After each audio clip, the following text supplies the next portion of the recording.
নমস্কার বন্ধুরা, সবাইকে শর্মিষ্ঠা রেসিপিতে স্বাগত। আশা করি সকলেই ভালো আছেন। আজ আপনাদের সাথে শেয়ার করব সাবেকি পদ্ধতিতে একটি বাটা মশলা দিয়ে লাউ শাকের রেসিপি। বর্ষার দিনে এইভাবে বানিয়ে খেলে মুখে রুচি ফিরবে। চলুন তবে রেসিপিটিতে যাওয়া যাক।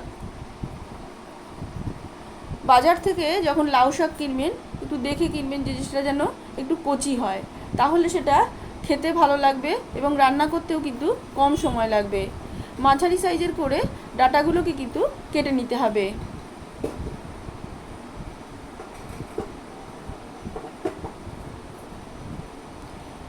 পাতাগুলোকেও কিন্তু মাঝারি সাইজের করে কুচিয়ে নিতে হবে।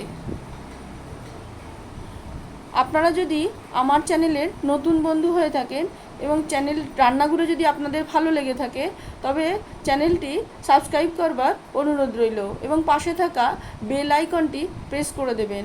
তাতে নোটিফিকেশানগুলো খুব সহজেই আপনাদের কাছে পৌঁছে যাবে। লাউ শাক করতে অবশ্যই লাউ শাক লাগছে, এছাড়াও লাগছে বেগুন ডুমো ডুমো করে কাটা, আলু একটা মাঝারি সাইজে নিয়ে নিয়েছি, আর কিছুটা লাউ ডুমো ডুমো করে কেটে নিয়েছি, কাঁঠালের বীজ, নারকেল ভাজা, কালো জিরে দুরকমভাবে ব্যবহার করা হবে, আর লঙ্কা, এছাড়াও নুন, হলুদ, মিষ্টি আর বড়ি লাগবে। প্রথমে কড়াইতে 1 টিস্পুন মতো সর্ষের তেল দিয়ে দিতে হবে। রান্নাটা সর্ষের তেলেই হবে। তেলটা গরম হয়ে গেলে দিয়ে দিতে হবে বড়ি। আমি এখানে মুসুরির ডালের বড়ি ব্যবহার করেছি, আপনারা চাইলে এখানে কলাইয়ের ডালের বড়িও ব্যবহার করতে পারেন। মিডিয়াম ফ্লেমে রেখে বড়িগুলোকে ভেজে নিতে হবে। ভাজা হয়ে গেছে, এবার একটা পাত্রে তুলে নিতে হবে। এবার কড়াইতে যে তেল থাকবে তাতে খুব সামান্য নুন, একটু হলুদ দিয়ে মাখানো বেগুনগুলোকে দিয়ে মিডিয়াম টু হাই ফ্লেমে হালকা লাল করে ভেজে নিতে হবে। বেগুনগুলোকে যেহেতু তরকারির প্রায় শেষে দেব, সেই জন্য একে আলাদা করে ভেজে নিতে হবে। এবার কড়াইতে আরও একটু তেল দিয়ে দিতে হবে। প্রায় 1 টেবিল স্পুন মতো তেল দিয়ে দিয়েছি।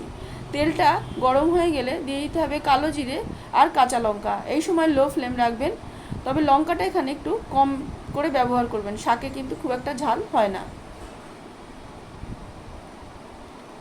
ফোড়ন থেকে যখন সুন্দর গন্ধ বেরোবে দিয়ে দিতে হবে আলুগুলোকে। আলুগুলো দিয়ে মিডিয়াম ফ্লেমে মিনিট খানেক সাঁতলে নিতে হবে।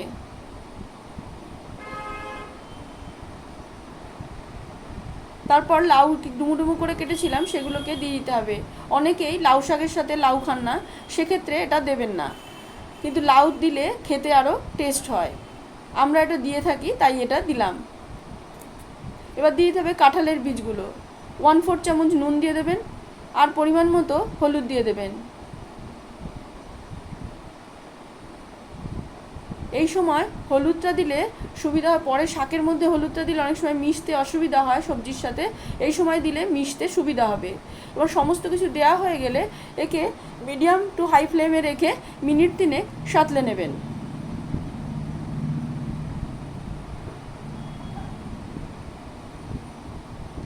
মিনিট 3 সাঁতলানো হয়ে গেছে, এবার ডাঁটাগুলোকে দিয়ে দিতে হবে। যেহেতু ডাঁটাগুলো সিদ্ধ হতে একটু বেশি সময় লাগে, তাই ডাঁটাগুলোকে আগে দিয়ে দিতে হবে এবং একটু নাড়াচাড়া করে সবজির সাথে একে ঢাকা দিয়ে মিনিট 5 মিডিয়াম ফ্লেমে রেখে দিতে হবে এবং মাঝে মাঝেই কিন্তু ঢাকনাটা খুলে একে নেড়ে দিতে হবে। যেহেতু এখান তো সবজি থেকে বা ডাঁটা থেকে জল কাটবে না, তরকারিটা লেগে যাওয়ার সম্ভাবনা থাকবে কড়াইতে, সেই জন্য মাঝে মাঝেই ঢাকনা খুলে একে নেড়ে দিতে হবে। দেখুন মিনিট 5 হয়ে গেছে, এবার কিন্তু ঢাকনাটা খুলে দেব। দেখুন ডাঁটাটা 40% মতো কিন্তু সিদ্ধ হয়ে গেছে, বাকিটা রান্না করতে করতে কিন্তু সিদ্ধ হয়ে যাবে। এবার শাকটাকে দিয়ে দিতে হবে এবং দিয়ে সমস্ত সবজির সাথে একে কিন্তু নেড়ে নিতে হবে।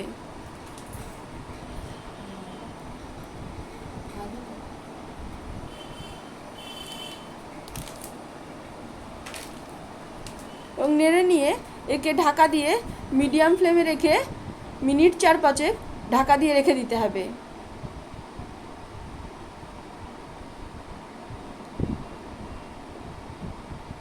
এবং এবং মাঝে মাঝে কিন্তু একটু নেড়ে দিতে হবে যাতে সবজিটা না লেগে যায়, কারণ লাউ শাক থেকে খুব একটা কিন্তু জল কাটে না।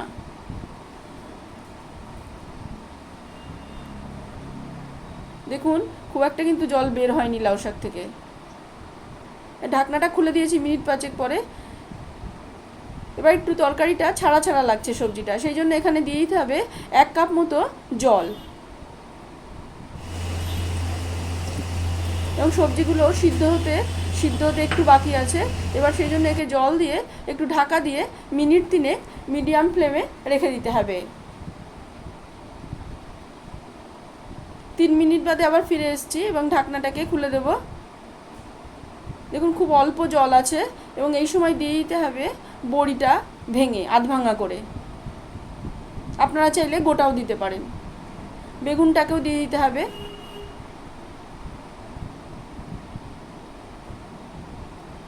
এক চামচ চিনি দিতে হবে, নিরামিষ তরকারিতে চিনি দিলে এটা সুস্বাদু হয়। এই সবজিটি চচ্চড়িটি গরম ভাতের সাথে খেতে কিন্তু খুবই ভালো লাগে। এবার দিতে হবে হাফ চামচ কালো জিরে আর একটা লঙ্কা বেটে নিয়ে এর মধ্যে দিয়ে দিতে হবে।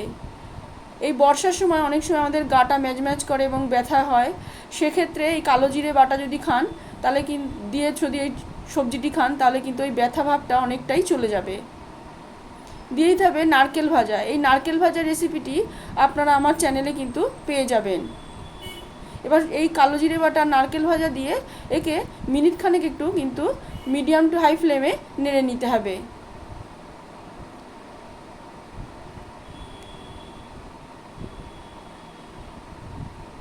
এই কালো জিরে বাটা দেওয়ার ফলে খুব সুন্দর একটা, আর নারকেল ভাজা খুব সুন্দর একটা ফ্লেভার বেরোচ্ছে।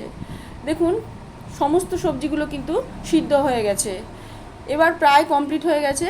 এই সময় দিয়ে দিতে হবে 1 টেবিল স্পুন সর্ষের তেল, কাঁচা তেল এই সময় দিয়ে দিতে হবে এবং দিয়ে একটু নাড়াচাড়া করে গ্যাসটাকে বন্ধ করে দিতে হবে।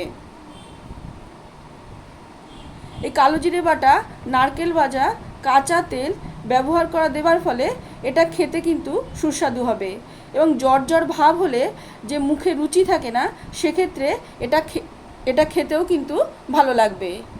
এবার গ্যাসটা বন্ধ করে দেওয়ার পরে একে ঢাকা দিয়ে স্ট্যান্ডিং টাইমে কিছুক্ষণ রেখে দিতে হবে। আপনাদের যদি এই রেসিপিটি ভালো লাগে তবে একটা লাইক করবেন, শেয়ার করবেন এবং কমেন্ট করে জানাবেন আপনাদের কেমন লাগলো। আজ এই পর্যন্তই। সবাই ভালো থাকবেন। সবাইকে